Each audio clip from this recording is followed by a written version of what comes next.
동기를 중시하는 시각. 임마누엘 칸트. 당신이 보편적 인권을 믿는다면 공리주의자는 아닐 것이다. 모든 인간이 그가 누구든 어디에 살든 존중받을 가치가 있다면 단순히 집단적 행복의 도구로 취급되는 것은 옳지 않다. 행복한 도시를 위해 지하실에서 영양실조로 고통받는 아이의 이야기를 기억하라. 인간에 대한 존중이 장기적으로는 공리의 극대화를 가져온다는 이유로 인권을 옹호할 수도 있다. 하지만 그것은 인간이 존중받을 권리를 가지고 있기 때문이 아니라 모든 사람에게 이익이 되기 때문이다. 아이에게 고통을 주는 행위를 비난하더라도 전체 공리가 줄었다는 이유로 비난하는 것과 그런 행위는 도덕적으로 문제가 있고 아이에게 부당한 처사라는 이유로 비난하는 것은 다르다. 인간의 권리가 공리에 좌우되지 않는다면 그러한 권리의 도덕적 근거는 무엇일까? 자유지상주의자들의 대답은 이렇다. 그들은 자기 소유권이라는 기본권이 침해될지 모르기 때문에 개인은 타인의 복지에 이용되어서는 안 된다고 말한다. 내 생명, 내 노동, 나라는 인간은 오직 내게만 오롯이 속하며 사회가 그것을 마음대로 할 수 없다.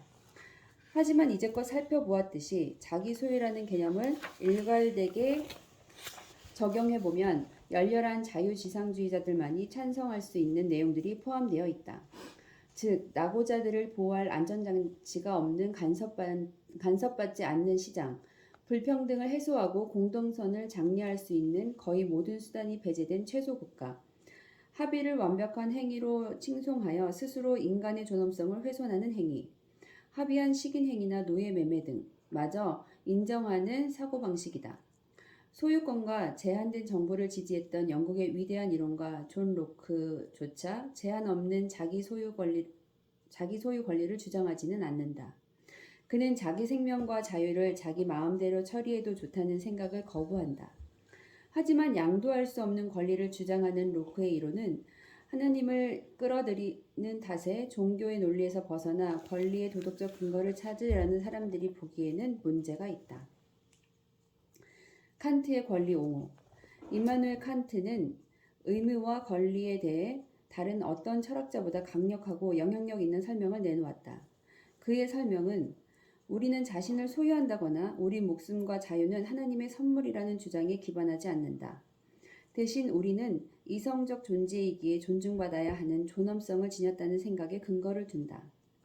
칸트는 1724년에 동프로이센의 케니히스베르크에서 태어나 80여 년 뒤 그곳에서 세상을 떠났다. 그의 집안은 그리 부유하지는 않았다. 그의 아버지는 마구를 만든 사람이었고 아버지와 어머니 모두 종교적인 내면의 수행과 선행을 강조하는 개신교 경건주의자였다. 칸트는 16살 때 입학한 케니히스베르크 대학에서 두각을 나타냈다. 한때 가정교사를 하다가 31살에 사강사로 처음 강단에 섰다. 급여는 없고 수강 신청한 학생 수에 따른 보수만 받았다. 그는 인기도 좋고 부지런해서 형이상학, 논리학, 윤리학, 법학, 지리학, 인류학 등에 걸쳐 일주일에 강의를 20개나 했다. 1781년에는 57살의 나이에 첫 번째 주요 저서이자 데이비드 휴움과 존 로크의 경험론에 도전한 순수 이성 비판을 출간했다. 그리고 4년 뒤에는 도덕 철학에 관한 여러 저서 중 첫 번째인 도덕 형이상학의 기초를 출간했다.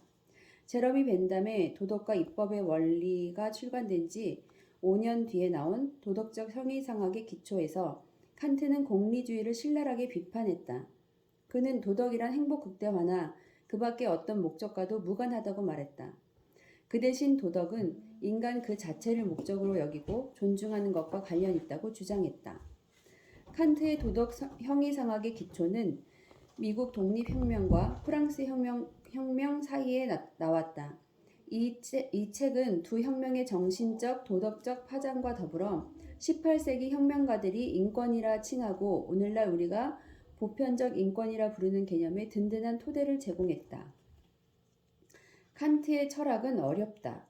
하지만 두려워할 필요는 없다. 공들인 만큼 결실이 크기 때문에 노력할 가치가 있다.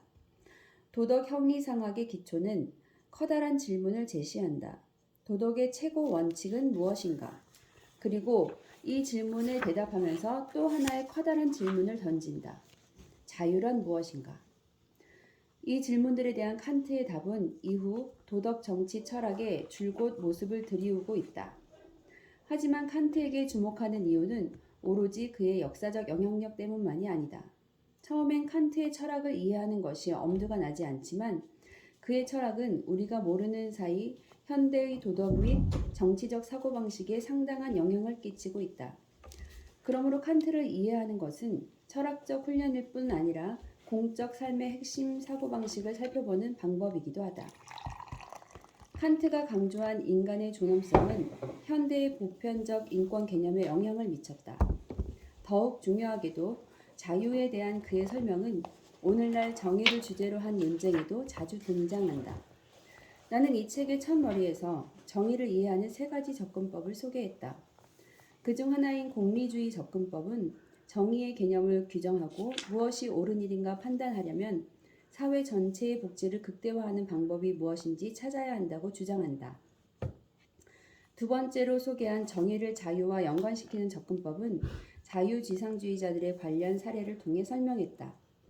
이들은 소득과 부의 공정한 분배는 규제 없는 시장에서 재화와 용역의 자유로운 교환을 통해 이루어진다고 말한다. 이들의 주장에 따르면 시장을 규제하는 행위는 개인의 선택의 자유를 침해하기 때문에 부당하다. 세 번째 정의란 사람들에게 도덕적으로 마땅히 받아야 할 몫을 주는 것, 즉 미덕을 포상하고 장려하는 방향으로 재화를 배분해야 한다는 접근법이다. 8장에서 아리스토텔레스를 살펴보면 알겠지만 미덕에 기초한 접근법은 정의를 좋은 삶에 대한 고찰에 연결시킨다. 칸트는 첫 번째 접근법, 복지 극대화와 세 번째 접근법, 미덕 장려를 거부한다. 둘 중 어느 것도 인간의 자유를 존중하지 않는다고 생각한다. 따라서 정의와 도덕을 자유와 연관시키는 두 번째 접근법을 강력히 지지한다. 하지만 그가 내세우는 자유의 개념은 엄격하다. 시장에서 물건을 사고 팔 때 하는 선택의 자유보다 훨씬 엄격하다. 우리가 흔히 시장의 자유나 소비자의 선택이라고 생각하는 것들은 진정한 자유가 아니라고 칸트는 주장한다. 그런 자유에는 우리가 애초에 선택하지 않은 욕구를 충족하는 행위가 포함되기 때문이다. 지금부터 자유에 관한 칸트의 숭고한 성찰을 살펴보자. 하지만 그 전에 그가 정의와 도덕을 행복 극대화의 문제로 여기는 공리주의 사고가 잘못되었다고 여긴 이유부터 알아보자. 칸트가 지적한 행복 극대화의 문제점. 칸트는 공리주의를 거부했다. 공리주의는 권리 역시 무엇이 최대 행복을 만들어내는가를 따져보는 계산에서 벗어날 수 없게 만들므로써 권리를 취약하게 만든다고 주장했다. 그리고 더 큰 문제가 있다. 우리에게 생겨나는 욕구들로부터 도덕 원칙을 끌어내려 함으로써 도덕을 생각하는 방식부터 그르친다. 많은 사람에게 쾌락을 준다는 이유만으로 그것이 옳다고 할 수는 없다. 아무리 많은 사람이 열렬히 지지한다 해도 다수가 특정 법을 지지한다는 이유만으로 그 법이 정당하다고 할 수는 없다. 칸트의 주장에 따르면 도덕은 특정한 시기에 사람들에게 나타나는 흥미, 바람, 욕구, 기호 같은 경험적 요인에만 기반을 두어서는 안 된다.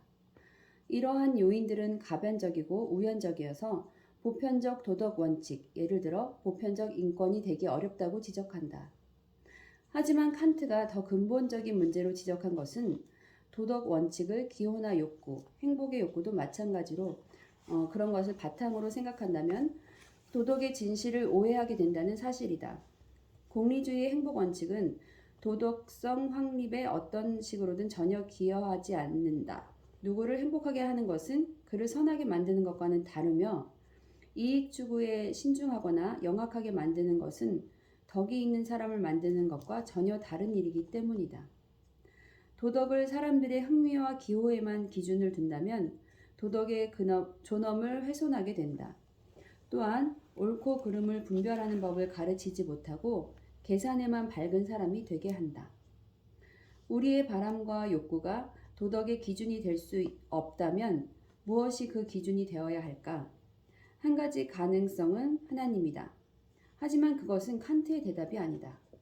그는 비록 기독교인이기는 했지만 도덕의 기초를 신의 권위에서 찾지 않았다. 대신 그는 우리가 순수 실천 이성을 훈련하여 도덕의 최고 원칙에 도달할 수 있다고 주장했다.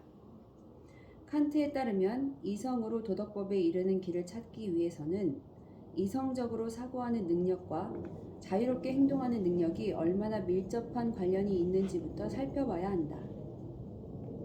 칸트는 모든 인간이 존중받을 가치가 있는 이유는 우리가 자신을 소유하기 때문이 아니라 이성적으로 생각할 수 있는 이성적 존재이기 때문이라고 말한다. 또한 우리는 자율적 존재로서 자유롭게 행동하고 선택할 능력이 있다고도 말한다. 그렇다고 우리가 늘 이성적으로 행동하고 자율적으로 선택한다는 뜻은 아니다. 때로는 그렇지 않을 때도 있다. 그는 단지 우리가 이성적으로 자유롭게 행동할 능력이 있으며 이는 모든 인간의 공통점이라고 말했을 뿐이다.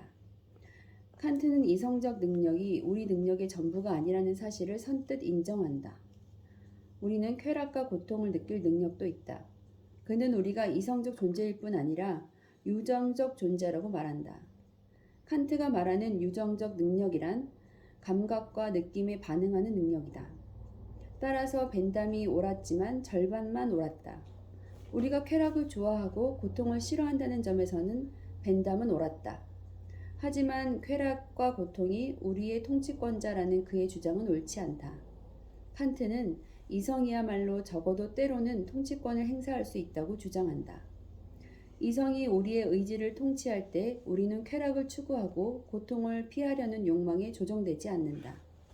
이성적으로 사고하는 능력은 자유롭게 행동하는 능력과 밀접한 관련이 있다.